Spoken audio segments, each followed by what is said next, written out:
Hello, my name's Anand and I'm an emotional wellness coach and I support those who are weighed down with inner struggles and I help them uncover their inner richness.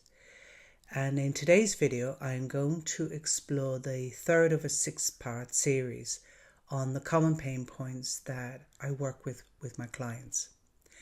And today's topic is the inner critic that never lets up and that strive for perfectionism at all costs. And I'm smiling here because this is about the 5th run at this video, and because this is something that I also have, is this drive for perfectionism. And I'm all for high standards, but when it becomes a pain point, then it's no longer serving you to have this perfect standard. So what does it look like and what can you do about it? That's what I'm going to explore today. So this strive for perfectionism. So in everything that you do, you strive to do it perfectly. And you may say to yourself, I have very high standards, it needs to be perfect. Okay, great. But what's the price? What is the price mentally? And what does the internal voice say? So let's say you have this inner voice that goes, yep, you did that, but it's not good enough. You could have done this, this, and this, and this. Or you're doing a task, or you're doing an activity, or you're with someone, or you're doing a party. And the observable facts are everyone's having a great time, but this inner voice is saying, well, Mary's upset there in the corner and Joe's really having a bad time, and on it goes. So you can't even relax and enjoy your own party because this inner critic never lets up. It constantly criticizes you. So that's one price you're paying, one pain point. It's like this inner demon that is constantly at you, telling you you've done it wrong. And I'm sorry, but nobody can live like that. I don't believe that. It's not a way of living. It's not a way of enjoying life. It's really, really hard because you can never relax or rest. So there's that. Then there's the other element, is the comparison. And that's also very difficult. So you do something and you think, yeah, okay, I did a fine job. And then you look at what somebody else is doing. Oh my God, they're doing so much better than me. Yeah, what I'm doing is rubbish. Why can't I be more like them? So you're constantly comparing. So that's the internal message of, I'm not enough. I'm not as good as Jack, Nathaniel, Deirdre, Chloe. I'm not as good as any of these people.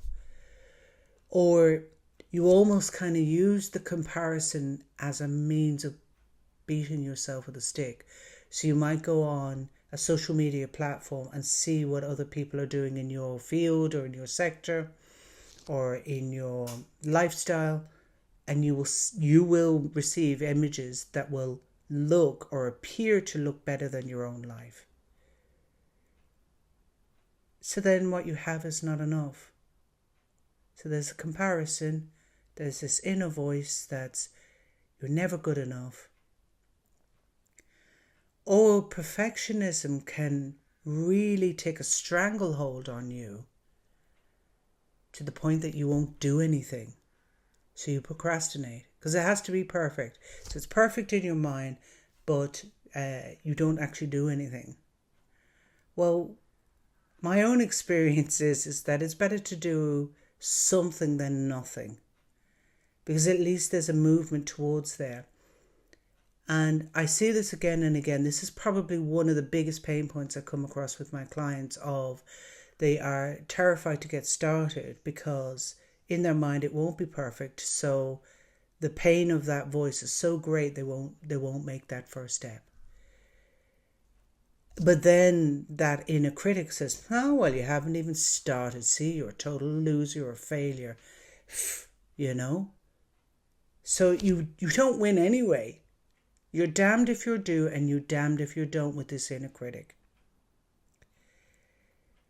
So what can you do about it? So there's a wonderful coaching technique called reframing. And that's a very good start, because I would say that most people know that they have a very strong inner critic and that they compare and that they procrastinate because the perfectionism almost like stops them getting started. So if you haven't noticed this, I would start to notice it and start to notice where it plays out in your life. Is it in your work, in your relationships, how you socialize, how you exercise? Whatever it is you do, look at how driven it is and what's the impact on your energy, your mental well-being, your emotional well-being, and your spiritual well-being. Spiritual meaning your inner self. That's what I mean when I use spiritual. I mean the inner self, the inner connection, the connection with, I call existence.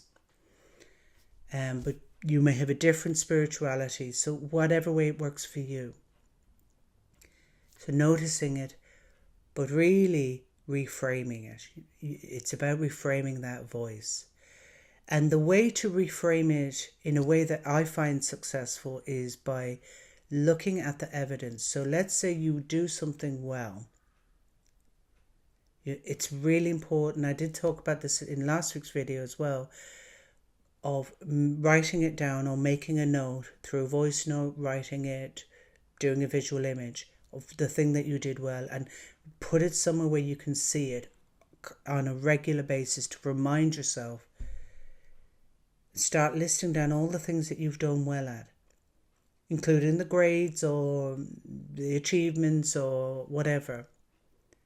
And another thing to challenge or to reframe this voice that's relentless, ask it, how reasonable is its demands? How reasonable is its expectations? Is what it's demanding humanly possible? I bet you it's not. I can nearly almost guarantee it. So, ask it, how reasonable is this? Can it be humanly done? And then the other question to really look at, what is perfect? And when you ask the question, what is perfect? What is perfectionism? Where does it come from? And at what standard is it? And who sets that standard? Does that standard come from you? If it comes from you, great. But I suspect it won't come from you. It'll come from somewhere else. And when you find yourself comparing or going online, sure, you can stop doing those things, but it won't actually get to the root of the issue, the comparison. You know, that's an outward action. It's look within. Close your eyes. Look within. What's this comparison? Where is it in my body? Where do I feel it? What's the sensation like? What's the colour like? What's the shape like? These are things that you can do. These are things that I work with my clients on. And then if you find that the perfectionism doesn't allow you to even get started, one tip that I can say is just, well, someone says, well, just start. And that's not always easy to get started. But the way I work with my clients is we put a timeline to get started. We do a step-by-step project by going, what's the end date? And we work backwards. So what's one small thing you can do today to get started? And there's a lot of information out there on this 1%. Doing 1% today, 1% tomorrow. That really, really works.